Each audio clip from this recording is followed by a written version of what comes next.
जिस देश के युवा अपने ऋषियों को भूल जाते हैं, वहां महलों की ऊंचाई तो बढ़ती है, लेकिन चरित्र की नींव कमजोर हो जाती है। रात का समय था। गांव के बाहर बहने वाली नदी के किनारे एक पुराना बरगद खड़ा था। उसी बरगद के नीचे बैठा था आरब, एक ऐसा युवक जिसके मन में हजारों सवाल थे। देश बदल रहा था, लोग बदल रहे थे, लेकिन उसके भीतर एक दर्द था।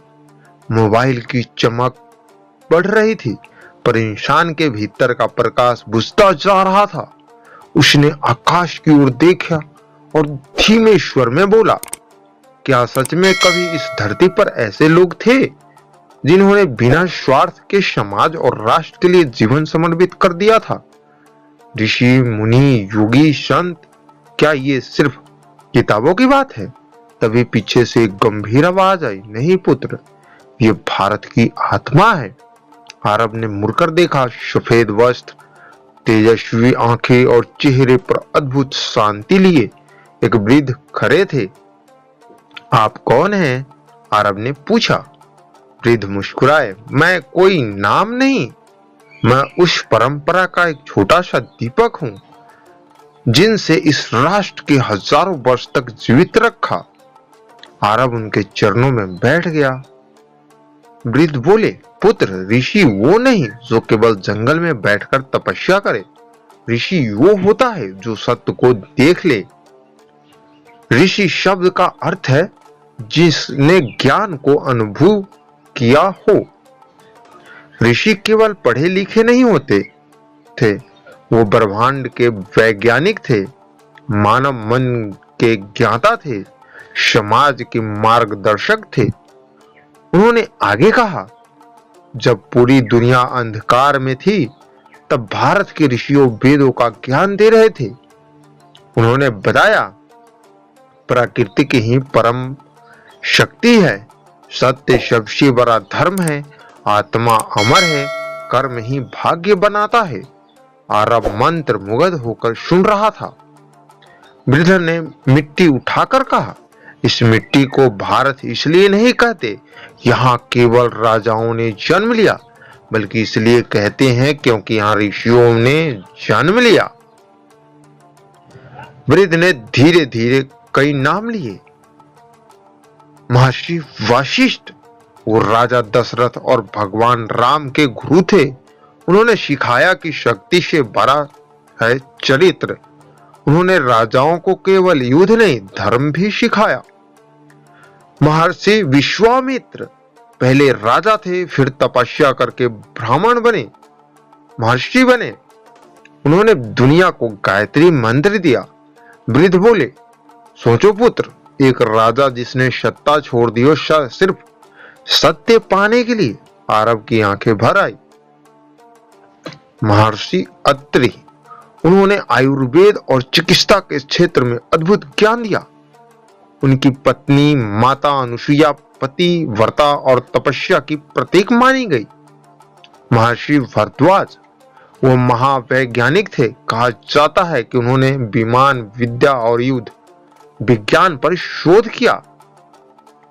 महर्षि पतंजलि, उन्होंने योग सूत्र दिए। आज पूरी दुनिया योग सीख रही है, लेकिन योग की जड़ें भारत के ऋषियों में है। वेद व्यास, उन्होंने महाभारत और पुराणों की रचना की। वृद्ध बोले, अगर वेद व्यास ना होते तो शायद भारत अपने इतिहास को भूल चुका होता। मुनि किसे कहते हैं? आरब ने पूछा। गुरुदेव, फिर मुनि कौन होते हैं? वृद्ध मुस्कुराए, मुनि वो होता है जिसने अपने मन को शांत कर लिया हो। उन्होंने समझाया, हर ऋषि मुनि हो सकता है, लेकिन हर मुनि ऋषि नहीं होता।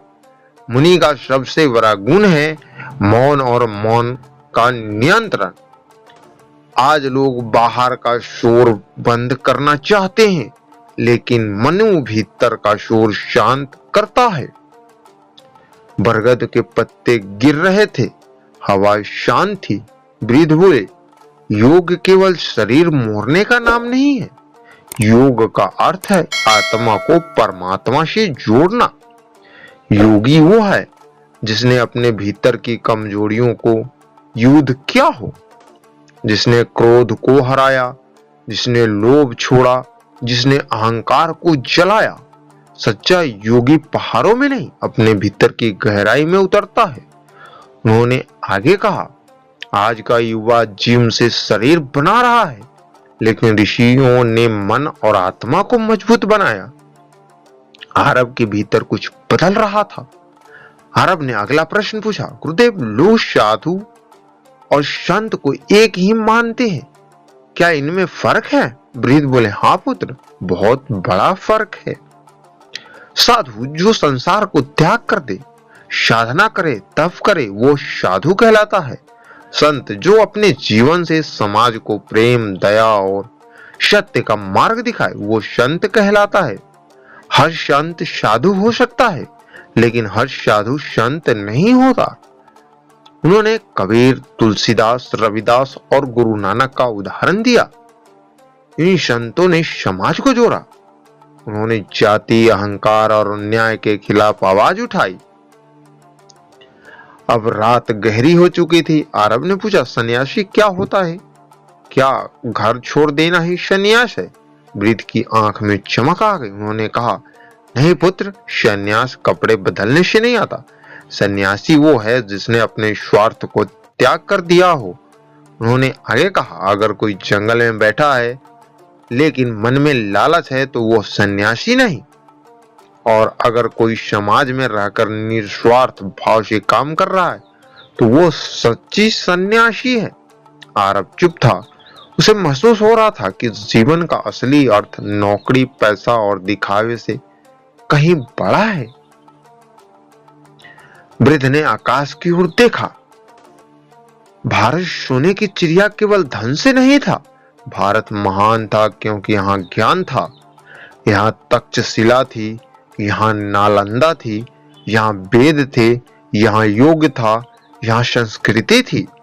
जब दुनिया युद्ध सीख रही थी, तब भारत विश्व को शांति सिखा रहा था। वृद्ध की आवाज अचानक तेज हो गई। लेकिन आज का युवा अपने इतिहास से दूर हो रहा है। उसे अपने फिल्मी हीरो याद आते हैं, लेकिन अपने ऋषि नहीं। आरब का सर झुक गया। वृद्ध बोले, जिस राष्ट्र के युवाओं में चरित्र नहीं बचता, वो राष्ट्र धीरे धीरे कमजोर हो जाते हैं। अगर भारत को फिर से विश्व गुरु बनना है, तो युवाओं को फिर से ऋषियों को मार्ग पर चलना होगा। आरब की आंखों से आंसू निकल पड़े। उसने कहा, गुरुदेव, मैं टूट चुका हूं, जीवन में असफलता ही मिली है। वृद्ध मुस्कुराए। राम को वनवास मिला, कृष्ण ने संघर्ष देखा, विवेकानंद ने भूख सही, महर्षियों ने वर्षों तपस्या किया। संघर्ष ही इंसान को महान बनाता है। उन्होंने आरब का हाथ पकड़कर कहा, जिस दिन तुम्हारा दर्द राष्ट्र और धर्म के लिए समर्पित हो जाएगा, उस दिन तुम्हारी कमजोरी शक्ति बन जाएगी। वृद्ध ने कहा, एक युवा था, गरीबी थी, भूख थी, लेकिन भीतर आग थी। वहां था स्वामी विवेकानंद। उन्होंने पूरी दुनिया को बताया, गर्व से कहो, हम हिंदू हैं। उन्होंने भारत को, युवाओं को जगाया, उठो, जागो और तब तक मत रुको जब तक लक्ष्य प्राप्त ना हो जाए। आरब के भीतर बिजली सी दौड़ गई।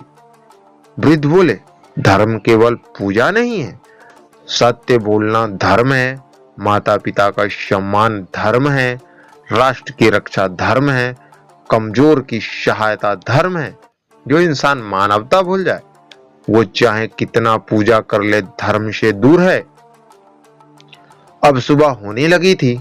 पूर्व दिशा से सूरज निकल रहा था। वृद्ध उठे और बोले, पुत्र, याद रखना, ऋषि ज्ञान सिखाते हैं, मुनि मन को जीतना सिखाते हैं, योगी आत्मबल सिखाते हैं, संत प्रेम सिखाते हैं, सन्यासी त्याग सिखाते हैं, और यही सब मिलकर भारत का आत्मा बनाते हैं। आरब की आंखों में अब डर नहीं था, उनके भीतर एक नया आत्मविश्वास था। उसने प्रण लिया, वो अपने धर्म और संस्कृति का सम्मान करेगा, अपने माता पिता का आदर करेगा, अपने राष्ट्र के लिए ईमानदारी से काम करेगा और अपने जीवन के लिए स्वार्थ में नहीं बिताएगा। वृद्ध मुस्कुराए। धीरे धीरे उनकी आकृति धुंधली होने लगी। आरब घबरा गया। गुरुदेव, आप कौन हैं? हवा में केवल एक आवाज गूंजी, मैं उसी भारत की आत्मा हूं जो हर उस युवा को पुकारती है, जो अभी भी सत्य, धर्म और राष्ट्र के लिए जीना चाहता है। बरगद के पत्ते हिलने लगे। सूरज पूरी तरह निकला चुका था। उस दिन पहली बार आरब को लगा, भारत केवल एक देश नहीं, एक तपस्या है।